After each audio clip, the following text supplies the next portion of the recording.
नमस्कार प्रेक्षकांनो, लग्नानंतर होईलच प्रेमच्या आजच्या भागामध्ये रम्या आर्या, जीवा आणि नंदिनीमध्ये चांगलीच थिणगी पेटवणार आहे आणि आर्या आता हट्टालाच पेटेल जीवाला मिळवण्याच्या.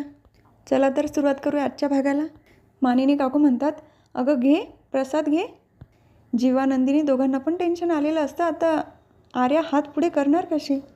जीवा नंदिनीला खुणवतो आणि नंदिनी हातातनं पेढा घेते. थांबाई मी भरवते. आर्याला ती प्रसाद खाऊ घालते. तेव्हा मिथून काका म्हणतात, बघा बघा बहिणींचं कसं प्रेम आहे. जीवा म्हणतो, हो ना, कधी कधी तर खूपच ओतू जातं. मानिनी काकू म्हणतात, ए काही बोलतो का ग आई, मस्करी करत होतो. अगं पण आर्या तू आता जेवण करूनच जा. नाही काकू आता मी येते. आर्या तिथून निघून जाते. अरे हिला काय झालं, ही का गेली अशी. जीवा म्हणतो, मला आईस्क्रीम दे बरं. सगळे एकटे एकटे खात बसले आणि आमचा विचार आहे की नाही. मानिनी काकूंच्या हातातनं आईस्क्रीमचा कप घेणार असतो. मानिनी काकूंचं लक्ष जातं. अरे हे काय टॅटू काढलास का, बघू बघू. जीवा सगळ्यांना टॅटू दाखवतो. तेव्हा सगळ्यांनाच खूप आवडतो. पार्थ आणि काव्याला तर खूपच. पार्थ म्हणतो, नंदिनी तुम्ही पण आता उजव्या हातावर आई नावाचा टॅटू काढा, म्हणजे जवळजवळ आल्यानंतर आई बाबा छान वाटेल ना. नंदिनी म्हणते हो. रम्याच्या लक्षात येतं की जीवाने बाबा नावाचा टॅटू काढला आहे, म्हणजे नक्कीच आर्याने आई नावाचा काढला असेल, म्हणून तर प्रसाद घ्यायला तिने हात पुढे केला नाही. तर बाहेर आर्या आलेली असते आणि खूप चिडलेली असते. गाडीत बसते तेव्हा तिला नंदिनी जे काही बोलली ना, तुला टॅटू काढायची खूपच हौस आहे ना, तर हातावर असा टॅटू काढ की बाळाची आई नंदिनीच आहे. त्यामुळे तिला अजूनच राग आलेला असतो. ते बाजूचं लिहिलेलं सगळं पुसून काढते आणि रम्या भूतासारखी आडवी आलेली असते. तिला येऊन डायरेक्ट गाडीमध्ये बसते. काय झालं आर्या, काय पुसत होती. तेव्हा आर्या म्हणते, मला आधी तू सांग, माझ्या गाडीसमोर अशी भूतासारखी का उभी होती तू. अच्छा ते होय, मला तुला काहीतरी विचारायचं होतं. तू जेव्हा जीवा आणि नंदिनीच्या रूममधून खाली आली, खूप तणफण करत येत होती. काय झालं. तू मामीला काहीतरी सांगणार होती. नंदिनीने तुझा हात धरला आणि तू शांत झाली. हे झालंय का. तेव्हा आर्या म्हणते, तुझ्या कुठल्याही प्रश्नाला उत्तर द्यायला मी बांधील नाही. तुझी ही डिटेक्टिव्हगिरी बंद कर बरं. सर्वात आधी माझ्या गाडीतनं खाली उतर. रम्या सांगते, अगं चिड आर्या, पोटामध्ये बाळ आहे, एवढी चिडचिड बरी नव्हे. मला तुझी काळजी वाटली म्हणून मी विचारलं, पण माझ्याशी मैत्री करशील. तू जरी माझ्याकडे मैत्रीचा हात नसेल केला पुढे, पण मी तर केलाच आहे ना. आर्या म्हणते, हात मिळवला तर तू बाहेर जाशील. तेव्हा रम्या म्हणते, जाऊ शकते. तर आर्या पटकन हात मिळवते, जा बाई एकदाचे. एवढ्यात रम्याला टॅटू दिसलेला असतो. अगं हे काय, तुझ्या हातावर टॅटू आहे का. आर्या पटकन हात मागे घेते आणि कपड्याने पॅक करते. अगं आर्या बोल ना, टॅटू आहे का तुझ्या हातावर. तर दुसरीकडे जीवा विचार करत असतो, नंदिनी जे काही बोलली ते चुकीचंच बोलली. तेवढं तिथे नंदिनी आलेली असते. नंदिनी तुला नाही वाटत तू जरा आर्यासोबत जास्तच रूडली बोलली. अहो जीवा हे काय बोलताय तुम्ही, ती कशा पद्धतीने वागत होती तुम्ही बघितलं नाही का. जीवा म्हणतो, गरज आपल्याला आहे आर्याची, आपलं बाळ तिच्या पोटात वाढतंय, तेव्हा सगळ्या गोष्टी तिच्या कलेने घ्यायला हव्या. तुझ्याबरोबर राहून मी शांत झालो आहे, पण तू काय एवढी अग्रेसिव्ह झाली. तिच्या किती हातापाया पडल्या, विनंती केली, तेव्हा कुठे शांत झाली आणि परत तू तिला विचारलं. बघितलं ना, सगळ्यांना सांगायला निघाली होती. सांगितलं असतं तर केवढ्याला पडलं असतं. बराच उशीर झाला आहे, झोप आता तू. झोपून घेतो. तर नंदिनीच्या डोक्यामध्ये विचार चालू होऊन जातात. तर दुसरीकडे रम्या विचारते, अगं आर्या सांग ना, टॅटू काढला आहेस का तू. आर्या म्हणते, वेडी आहेस का गं तू, मी प्रेग्नेंट आहे आणि टॅटू काढणार आहे का हातावर. माझं हे पर्सनल आहे, तू उतरतेस का गाडीतनं. मी म्हणते ठीक आहे. जीवा तर लवर बॉयसारखा टॅटू काढला असेल. आर्या म्हणते, एक मिनिट, जीवा तर लवर बॉय म्हणजे काय म्हणायचे तुला. रम्या सांगते, कुठे काय. ती उतरणार तितक्यात आर्या गाडी लॉक करते. पण तुला जीवाच्या पास्टमध्ये इतका काय इंटरेस्ट आहे. बरं ठीक आहे सांगते. जसं जीवाने हातावर बाबा म्हणून टॅटू काढला आहे, तसंच एका काळी त्याच्या अगदी हृदयाच्या जवळ एका मुलीच्या नावाचा टॅटू होता. आर्या म्हणते, नंदिनीचा असणार. नाही नाही, काव्या नावाचा टॅटू होता. काय, काव्याचा, आपली काव्या. रम्या म्हणते, हो तुमची काव्या. अगं पण काय संबंध, काव्याच्या नावाचा टॅटू का काढेल तो. रम्या म्हणते, प्रेम संबंध. लग्नाच्या आधी दोघांचं अफेअर होतं, नंतर क्रॉस मॅरेज झालं आणि जो जीवा काव्यावर अगदी बेधुंद प्रेम करत होता, आता तो नंदिनीवर प्रेम करायला लागला. रम्या काय बोलतेस तू, हे खरं आहे. रम्या सांगते, हो जे खरं होतं ते तर मी तुला सांगितलं. मैत्रीण म्हणून आता मी येते.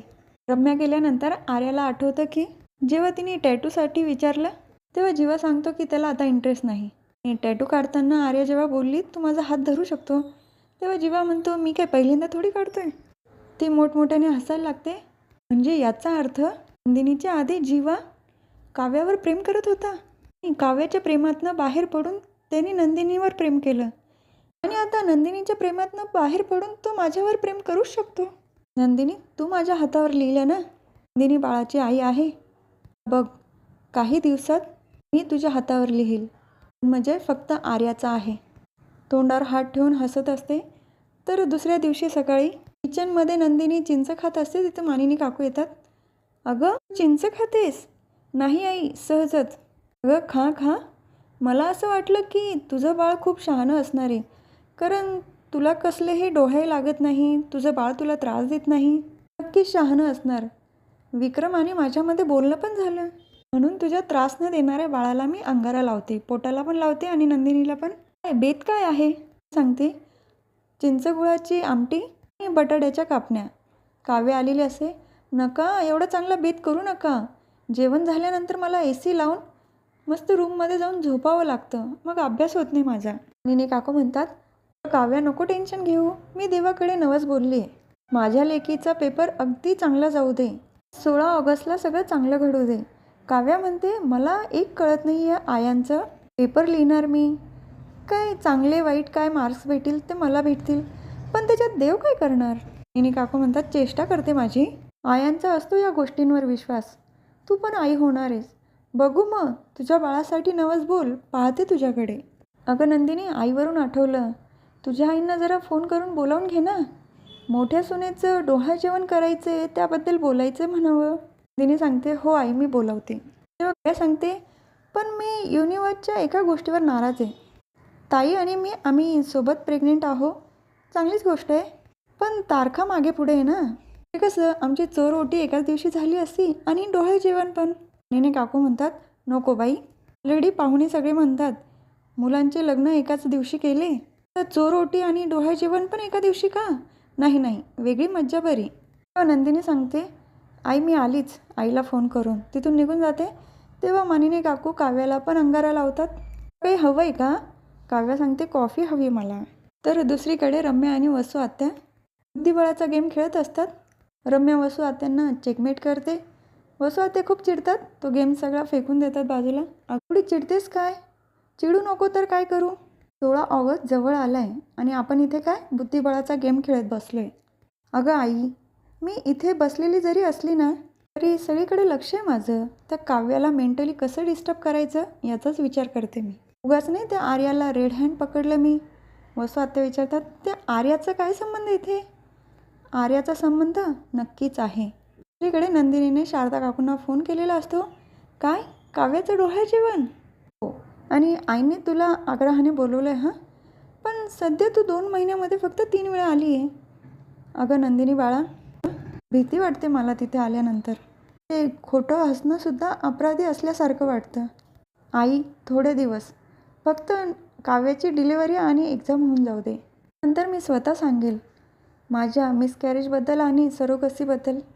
तर हा भाग इथेच संपतो. पुढील भागात बघायला मिळतं की नंदिनी आर्याच्या घरी आलेली असते. नक्की काहीतरी आर्याच्या डोक्यात चाललं आहे, शोधून काढायला पाहिजे.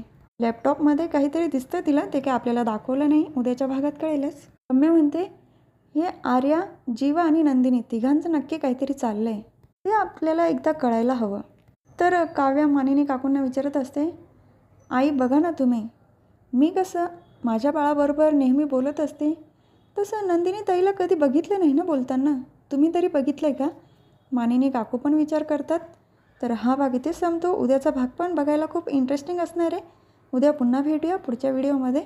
आजचा व्हिडिओ आवडला असल्यास माझ्या व्हिडिओला नक्की सबस्क्राईब करा. प्रेक्षकांनो प्लीज बेल आयकॉन दाबायला विसरू नका. आणि सर्वात महत्त्वाचं म्हणजे काळजी घ्या. धन्यवाद.